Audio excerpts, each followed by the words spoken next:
Joining us now is Kansas Republican Senator Roger Marshall. Senator, great to have you here. You also serve on the Senate Finance Committee, so you know about all this stuff. And you've got to be, I mean, this is a bit of a victory, right, for President Trump today? Yeah, Elizabeth, you took the words right out of my mouth. This is the art of the deal. This is who Donald Trump is. I just want to emphasize that this is a drug war and not a trade war. Every day, we lose about 200 Americans from fentanyl poisoning.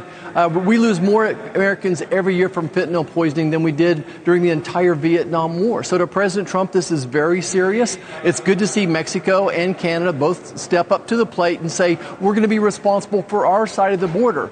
I want to emphasize one more thing is that a lot of these fentanyl precursors are now being made in laboratories in Canada. So Mr. Trudeau needs to be smashing those laboratories up as well. So a great day for President Trump, a huge victory for America. You said today that, quote, this is a price to pay for our freedom, for our safety and security, and these tariffs would be just a small price, a small piece of it, and that you would ask all people to be patriots when it came to paying any tariffs that we may still be facing when it comes to China. This, you know, the economy and these pocketbook issues, this was the #1 issue for voters who just elected President Trump.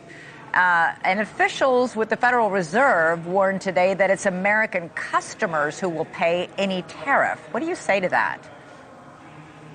Well, that's certainly not what happened under President Trump's last term. We saw less than 2% inflation when President Trump implemented these tariffs as well. We saw his trade agreements work as well. What would help Americans is to lower the interest rates and lower the price of gasoline. That's going to lead to lower prices of groceries. That's how we take relief on the inflation. I want Americans to realize that we have $1 trillion trade deficit overall, $1 trillion, almost $1 trillion. And we saw President Trump bring those tariffs down when Joe Biden's policies kicked in. His trade deficits with Mexico grew from, I think, 80 billion to 130. With Canada, they went from 20 to 60 billion as well. And we saw that these tariffs worked so well on China that Joe Biden kept them. And even his own Secretary of Treasury, Janet Yellen, said that we need to keep them to protect jobs. So, #1, this is about national security. #2, this is also going to bring jobs back to America as well, which is a good thing. So I think there's some real good logic behind what President Trump is doing. You mentioned the tariffs on China in Trump's first term. Many farmers were hurt by those tariffs. Soybean farmers lost billions of dollars. Nearly 90% of the land in Kansas is farming land. Aren't you concerned that your constituents will be hurt if any of these tariffs go into effect? Look, I have confidence in President Trump. 90% of rural Americans voted for President Trump. Every time I see him, he asks me how my farmers are going to do.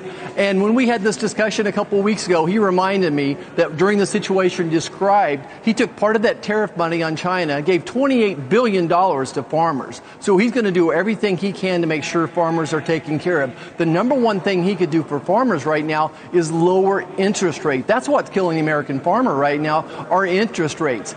We can do 45Z, which is something in the biofuels industry. There's so many more things that President Trump can and will do for the American farmer. You can't look at these things just in a little isolation. Farmers are first and foremost. They're farmers. They're grandfathers. And if this is a price we have to pay to make our families safe, then so be it. But I have faith that President Trump's going to work through all of this, and we're going to be just fine. You're on the Finance Committee, so you know President Trump cannot lower interest rates. That's not in his toolkit.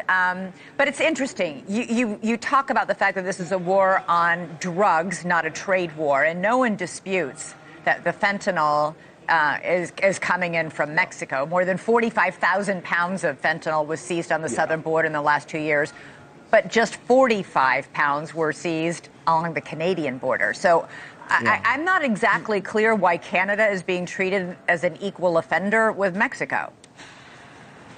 Yeah, I just want to push back on one thing. President Trump can impact interest rates. He cannot lower them. By cutting back on waste, abuse, and fraud, he can impact them. By balancing the budget, that's going to start bringing interest rates down. By getting energy costs under control as well, those are all going to be things that will impact the interest rates as well. So Canada, Mexico, look, they're both guilty. A lot of the things that were going on in China, we talked about what's going on in Canada now. Most of the counterfeits that come into this country made in China come in through Canada as well. So they're not without sin, but they're a great country. We want to work this out, and we will. Well, China makes nearly all of the chemical precursors for fentanyl.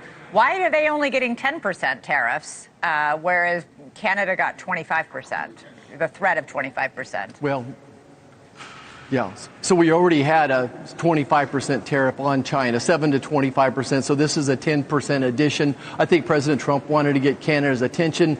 And I know you're not getting the reports yet, but a lot of the fentanyl precursors are now being made in Canada. That's the point I'm trying to make. And the government, the Canadian government, has turned a blind eye towards this. They need to go in there and bust that up.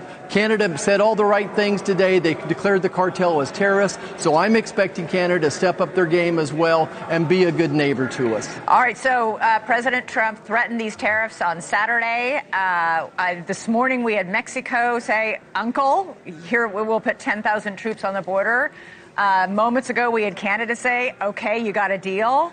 Do you expect China to do something in the next few hours before the new tariffs take effect? Yeah, I don't. I think that this 10% is a little impact on the Chinese tariffs right now. I think that we got some more work to do in China. I think it's going to be a lot more than just this tariff issues. Remember, under President Trump, he was able to cut that trade deficit with China by 40%. I don't want to exaggerate here. He decreased it by 40% as well. So I think there's a bigger picture with China, a lot of national security issues. This is a very complex play, what's going on in the Panama Canal, all over the world as well. So I think we have a bigger play with China. We'll see what the art of the deal does over the next week or so. Senator Roger Marshall from the great state of Kansas. Thank you, sir. Really appreciate it.